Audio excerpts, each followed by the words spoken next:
যে মানুষটির নাম বললেন, এটা উনি ভালো ক্লিয়ার করতে পারবে আমার থেকে বেটার। সো কখনো যদি আপনাদের সুযোগ হয়ে ওঠে তাকে এইচআর এ বসার, অবশ্যই তার কাছ থেকে প্রশ্ন। ঢাকাই চলচ্চিত্র একসময়ের জনপ্রিয় নায়িকা অপু বিশ্বাস আবারও আলোচনার কেন্দ্রবিন্দুতে উঠে এসেছেন। দীর্ঘদিন পর্দায় কম দেখা গেলেও নতুন পরিকল্পনা নিয়ে সামনে আসছেন তিনি। সম্প্রতি এক অনুষ্ঠানে নিজের কেরিয়ার ও ভবিষ্যৎ নিয়ে কথা বলতে গিয়ে অপু বিশ্বাস বলেন, একজন শিল্পীর পথ চলার পরিচালকের ভূমিকা সবথেকে গুরুত্বপূর্ণ। তার মতে একজন পরিচালকই ঠিক করে কোন শিল্পী কোথায় দাঁড়াবেন। নিজের অভিজ্ঞতা তুলে ধরে তিনি জানান, ইতিমধ্যে দেশের খ্যাতিমান নির্মাতার সঙ্গে কাজ করার সুযোগ পেয়েছেন, তবে এবার তার নজর কলকাতার ইন্ডাস্ট্রির দিকে।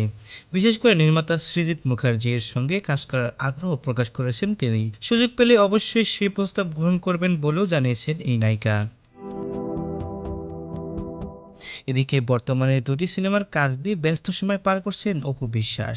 দুর্বার ছবি প্রায় 60% এবং সিক্রেট ছবির প্রায় 40% কাজ শেষ করেছেন বলে জানা গেছে।